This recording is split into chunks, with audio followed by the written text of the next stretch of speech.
It's been 7 years of recurrent terror orchestrated by the extremist group Boko Haram. And Nigeria, Africa's most populous country and the continent's largest economy, has severely borne the brunt. Years of suicide bombings, killings and abductions have left at least 20,000 people dead, with over 2.6 million having fled their homes. The April 2014 abduction of over 200 secondary school girls in Chibok brought international attention to the then developing crisis. But more than 2 years later, only 2 have been recovered. So will West Africa ever see an end to the insurgency's terror? And why, after so many years, is the continent still battling Boko Haram? I'm Beatrice Marshall. Welcome to Talk Africa.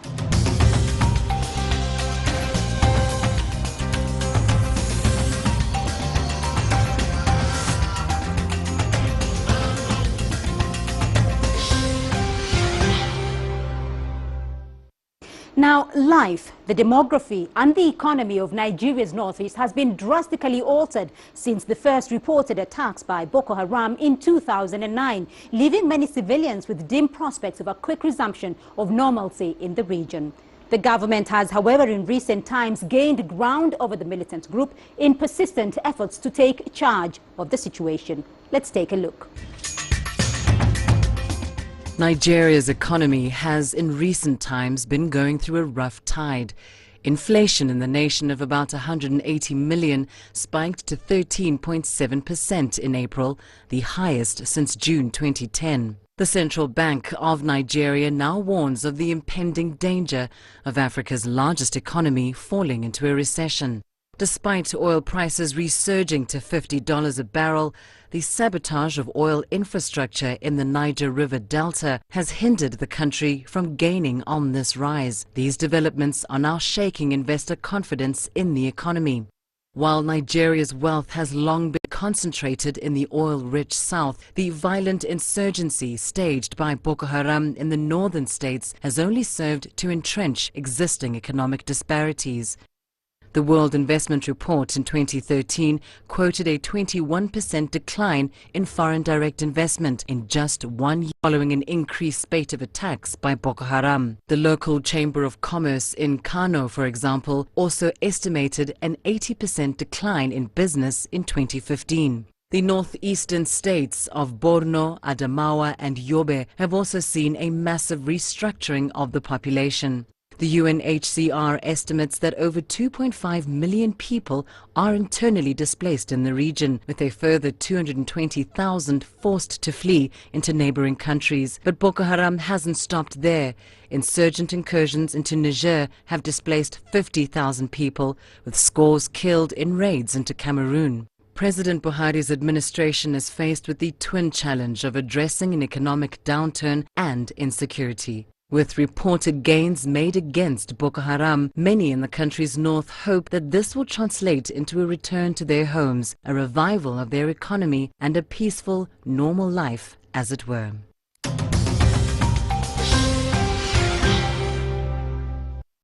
Now, Nigeria's government is seeking closer military cooperation with the international community in a perceived renewed attempt to finally defeat Boko Haram.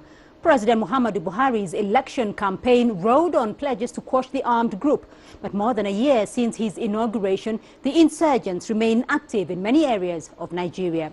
CCTV Africa sat down with a Nigerian government spokesperson to find out more about what exactly is being done.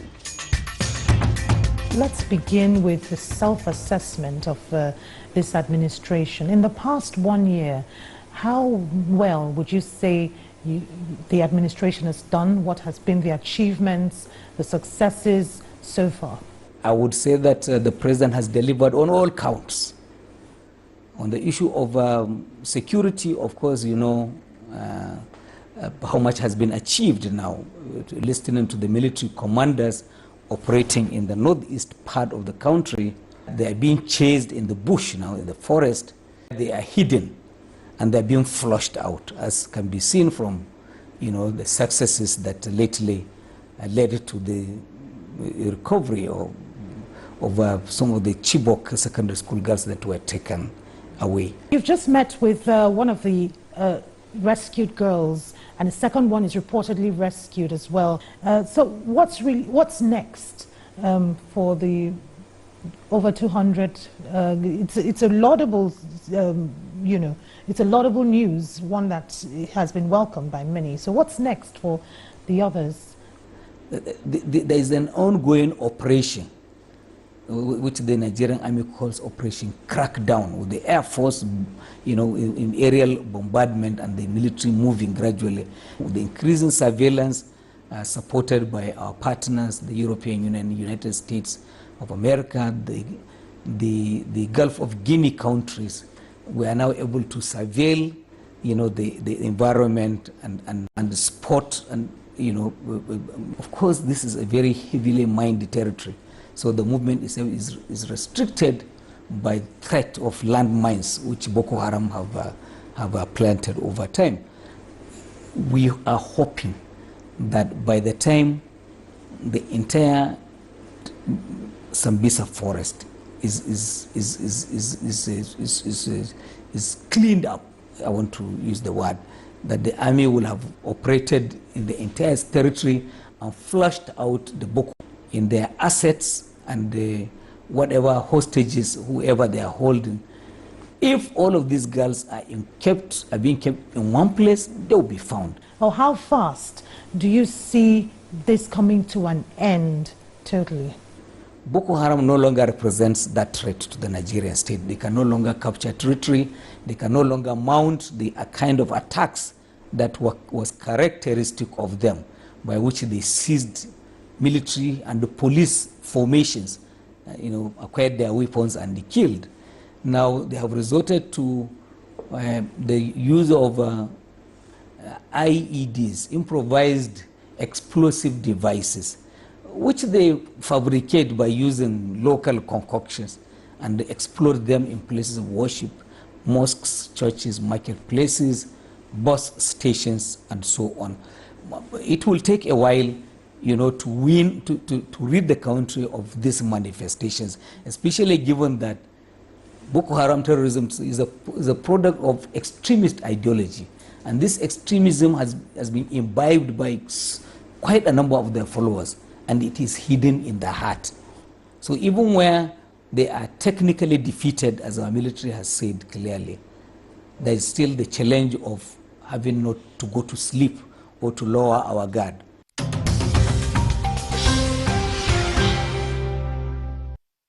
We're going to take a short break now, but when we come back, my expert guest will help answer the question of why Africa is still battling Boko Haram. To stay with us.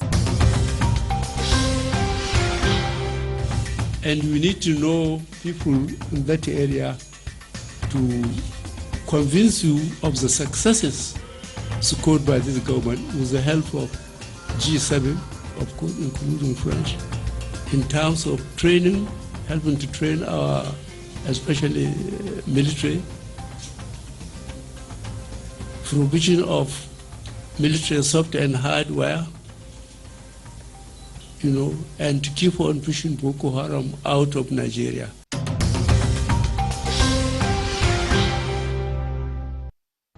That was the Nigerian President Muhammadu Buhari speaking on the sidelines of last month's special security summit in Abuja. Welcome back to Talk Africa. Now, to help unpack the ongoing battle against Boko Haram, I have expert guests standing by in Lagos, Dr. Ola Bello. He's the Executive Director of Good Governance Africa. And with me here in Nairobi, Hans Demarie Hangup. He's the Analyst, Central Africa for the International Crisis Group. Welcome to the program. My pleasure. Gentlemen. Now, let me start off with you, Dr. Bello, there in Lagos. Now, President Buhari had mentioned while he was assuming power that he would eradicate Boko Haram within the year. Boko Haram remains one of the most difficult terrorist groups in Africa. What is the status, though, of the fight against Boko Haram, and what exactly is Boko Haram still controlling in Nigeria? Well, I think what we're seeing is a much transformed context. We've seen some positive evolution in the conflict in the northeastern part of Nigeria right before President power, but also significantly since he came to power and unveiled a radically different approach that he purports that his administration wants to pursue. I think one of the significant changes we've seen is the shift by the Boko Haram terrorist group to what one might call, target. We've moved from a situation where they wanted a head-on confrontation with the Nigerian military, deliberately going out to try and acquire territory and maintain control of that. All of that is now in the past. I think what we have now is Boko Haram very much on the back foot, on the run, losing a succession of territories that had previously been under their control, but very significantly quite potent in going out there and targeting soft target through the use of surprise attack, but also suicide bombing, as we've seen recurrent over the past few months. So clearly a lot of work left for the Nigerian government to do in terms of trying to bring stability back to that part of the country. Right. Hans, let me get your perspective here, because Cameroon has also been sucked into the Boko Haram part of the region as well with Chad. What do we know about what's going on in Cameroon itself? Actually, the fact is that the fight against Boko Haram has been seriously difficult at the beginning, because different countries of the region were find difficult ways to cooperate together. And these difficulties in the cooperation has affected the state of regional multinational joint task force, to the point that even now it's just the first military sector, named the Cameroonian one, which is almost fully operational. What my colleague Dr. Bello was pointed is true, meaning that Boko Haram is losing ground, but is still not yet defeated. That means from the 25 towns that they were controlling just 2 years ago, they are now more and more located in the Sambisa forest, along the Mandara Mountains, alongside the border with Cameroon and the Lake Chad Island. And they are more and more turning the war in a kind of asymmetrical warfare, with a huge amount of suicide bombing committed, for example, in Cameroon. More than 60 suicide bombing committed in just 10 months in Cameroon. Well, you talk about the difficulty in operation between the various countries involved in fighting Boko Haram. Why is there that difficulty? I think this has to be related to two issues. The first one is an historical issue, precisely the Bakassi conflict between Cameroon and Nigeria, which has, let us say, not put well the relations between the two countries. And still now it is in the memories of Cameroonian diplomats that Nigeria has tried to seize Cameroonian town of Bakassi. The second aspect is that even now, after Bakassi, the part of the border still in conflict between Nigeria and Cameroon is the border where Boko Haram is operating. When you put all that aside, plus some allegation like Nigerian army may have been corrupted or accomplice some of them to Boko Haram, Cameroonian military were reluctant to be involved in the fighting against Boko Haram. So the time 2011, 2012, where Boko Haram were building cells in Cameroon, Cameroonian government was not taking care of that, just because they didn't want Boko Haram to start attacking Cameroon too. All right. Dr. Bello, is that your understanding as well, that part of the reason that this war against Boko Haram is not being won is as a result of difficulties within the various countries or the regional powers? Well, I think what we're looking at today is a probably much more optimistic outlook than we had in the preceding years. And I think Nigeria's government, together with its regional partner, are well poised to try and turn this around and finally begin to bring some closure to this Boko Haram fight. Inevitably, this is going to be an intergenerational fight. It's not something that's going to be finished, before the end of the year. But there are key lessons, I think, that have been taken on board here, and this is very significant. To my mind, there are at least 3 important lessons that have emerged, as it were. The first is, the really astonishing way in which, the terrorists have been able to mount effective propaganda war, so that even when they're being pushed back and it seems they're losing, they can still present this facade of being very potent and being omnipresent. I think that's something for regional government to reflect on and work much more concertedly to counter this propaganda. I've also talked about how they've shifted strategy. We see increasingly this move to hit and run targets. I think that's something that's very difficult to try and counter. Right. And I think the route to addressing this shift in Boko Haram tactic is to actually improve intelligence cooperation among all the different regional powers. Intelligence is key. You've seen Boko Haram darting across borders from Nigeria to Cameroon to Chad and Niger Republic, causing mayhem and taking thousands of civilian lives along the way, unless this government work much more together in a much more coherent and fashion, in a way that also inspires confidence and trust. I think we would be leaving the back door room open for Boko Haram to try and revive this campaign of mayhem we've seen them conducted over the past few years. Hans, I want to draw you in here, though, because Dr. Bello is talking about several issues that are really assisting Boko Haram here. But one of the other issues that's being asked is, how is this group still so resilient? Where is it getting its resources? Where are they getting the weaponry? Where are they getting what Dr. Bello is talking about? Now it's more of a hit and run. Where are they getting that? I think part of the response has something, it's related to the geography of the area and also the past history of trafficking network, banditrism in all the area of the Lake Chad, not just Nigeria, but even far north of Cameroon, even the Boso and the Difa region in Niger. These are regions which even before the arriving of Boko Haram were already, let us say, with a higher risk of banditism, of network trafficking, weapons, drugs. So Boko Haram has trapped into this former and past trafficking network, and they have been able till now in some way to sustain their supplies in terms of weapons, in terms of these variances they need. Another response is linked to the geography.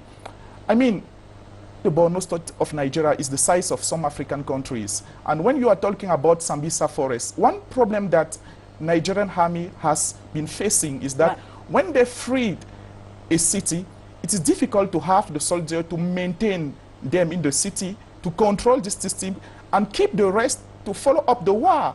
And you have 25 cities to free. You have the Sambisa Forest. Will you be able to free all of them and maintain a significant number of soldiers to impose peace in this city? Same thing with the Sambisa Forest. What is probably in the future, what will be probably Boko Haram in the future is that some of them will, yes, trap and become in the former network of banditism and traffic. Dr. Bello, I see you're nodding there in agreement. What's your sentiment? Well, I think my colleague is right in pointing to all of these factors. But to my mind, I think the fundamental change we've seen over the past few months, which I think is a key lesson everybody must learn as we come together to try and address this regional menace, is that Boko Haram is enabled in large part by what analysts have repeatedly referred to as the globalization of the jihadist struggle. It's something we've seen here in Africa and and across other geographies in the world, from the Middle East through the Indian subcontinent all the way to Philippines in the Far East. And I think one of the responses that are actually needed is to fashion a strategy to stop the jihadists trying to instrumentalize the globalization of the terror campaign, as it were. We've heard of Nigerian fighters shoring up in countries like Libya. We've heard of some of them being found in jihadist training camps in Mali. Many of us were doubtful previously, but I think what we're looking at squarely in the face now is the internationalization of the struggle. Jihadists want to instrumentalize the connection to have to global jihadist networks, to acquire finance, to acquire training, and expertise. And I think the final stage in that process would be to acquire, manpower that has the know-how. We've not seen large number of Middle Eastern jihadists showing up on Nigerian or Cameroonian or Nigerian soil, but unless we find a strategy to try and prevent this, I think it's a real risk to the West Africa region and the broader Lake Chad region and the Sahel. Hans, that whole question of broadening of the jihadist movement, and we did hear in 2015 that Boko Haram handed itself as the Islamic State of West African province. Has this brought any new dimensions, though, to Boko Haram's strategy in West Africa? Yeah, that's a good question, and I think a lot of people are trying to see how far the ties between Boko Haram and the Islamic State in Libya, for example, are. There are things that we know and others we are on doubt. Those we know is that, for example, the Islamic State has backed the communication campaign, the communication team unit of Boko Haram, as we can observe the modernization in the videos of Boko Haram, in the message from the time they have joined the Islamic State movement. Up to, let us say, a couple of months where this modernization has stopped. Another thing is that the improvement in terms of IDs of Boko Haram, the improvements of things like that. Several hostages with whom I have talked, who were sighted in Sambisa Forest or maybe in Bama where it was in control, it was controlled by Boko Haram, are telling that many of them said they have been seeing them migrate people, training Boko Haram. We don't know if these migrant people are just Arab Shoa from Chad, from Cameroon, from Nigeria, or real migrant people coming from Libya. Other things that we know is that Boko Haram people, some of them have been able to join the fight in Libya. But now, how far does that mean that really fighters of Islamic State have come to Nigeria to train Boko Haram soldiers? This is on debate, and I think the assumption coming from all that is that a problem in Africa will concern for the future of the world, and the problem in MENA for the future will concern Africa.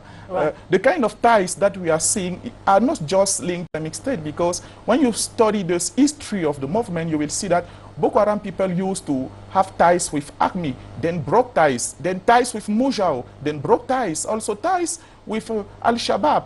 There are a lot of evidences showing these different ties. There's a lot of different ties. So, Dr. Bello, though, do you think then, in light of all these new developments with the and the way Boko Haram is changing its strategy, is it time now that regional countries, the international community, is it time to rethink their strategy in fighting Boko Haram? Well, I think it's high time, and I think it's essential that what Nigerians are doing internally, what Nigerians and Cameroonian and Chadians are doing internally also speak, to a broader regional strategy for addressing this menace and beyond the neighboring states that are immediately affected, but also to effectively tap into the international support network that countries like France and the United States and the rest of them can provide. When you look at the internal dimension, I think one of the ways in which the Nigerian authority have been constrained is the fact that you probably want to mobilize local authority to mount a campaign within the different communities to better understand the sort of needs that Boko Haram constitute. Because if you have the people first side, I think you probably halfway to the destination or the goal of trying to eliminate this menace. I think the sort of crisis we're also confronting here is one that requires unusual sort of solutions. We've seen some of the factors that are also driving this conflict. The irregular rain pattern we've seen around the Lake Chad region. which has effectively led to the lake almost drying up, putting significant pressure on people's livelihood. And Africa has the opportunity here to access some of the global and Africa-based climate funds, such as the Global Climate Fund, the GCF, and the Africa Climate Change Fund based with the African Development Bank. If we can more systematically have access funding ports like that, I think it would provide a basis for embarking on some of the ground level and community-based intervention that I think is really needed to resuscitate livelihood in northeastern Nigeria, in some south and Niger and Cameroon, so that we can cut the support that Boko Haram has been funneling to fighters. And I'm much encouraged by the gathering such as we've seen in Abuja for the necessary discussion to take place among all the different international partners to see where the gaps are and what further each of these parties can contribute. It's by working together essentially that we'll be able to rein in Boko Haram comprehensively and going forward. Right, and what more assistance, though, does the regional countries there, the countries that are fighting with Nigeria, what more assistance do they need? And is it time that they also rethought their strategy in containing the insurgency? Absolutely. I think something fundamentally will be the socio-economic development. Boko Haram today is part, let us say, the empty of this space, the not sufficiently presence of the state in the far north of Cameroon, in Bosso, in Difa region, in Niger, and also in the Borno state. There is a significant need to help these various states to implement socio-economic programs, such as health centers, such as constructing roads, such as building health centers. There is a lot of things to do in this way. I think there is a need to closely monitor how these trends are going on the ground and how to counter it. And I echo the point on working closely with the communities on the ground. What we have seen, for example, is that one of the lackness, one of the first part of the response in Cameroon side, but probably more in Nigeria, was the heavy-handed military response, which in some way has pushed some part of the community in the hands of Boko Haram. They were just between the violence of Boko Haram and the violence of Nigeria, and for example, in the case of Cameroon, the violence of soldiers who were coming from the South region, were not talking the local languages, were not knowing the local culture. So there is a need to strongly involve the local community. And what we are seeing since 1 year and a half is that this has been changed, and now we are seeing the products and the success of this changing in strategy. Right, and that's all we have time for this week, but thank you to my guests for their insights. In Lagos, Dr. Ola Bello, he's the Executive Director of Good Governance Africa, and with me here in Nairobi, Hans Demahi Hangup, he's the Analyst Central Africa for the International Crisis Group. Remember, you can join the conversation online through Facebook, Twitter and YouTube, and do join us again in the edition of Talk Africa. Goodbye.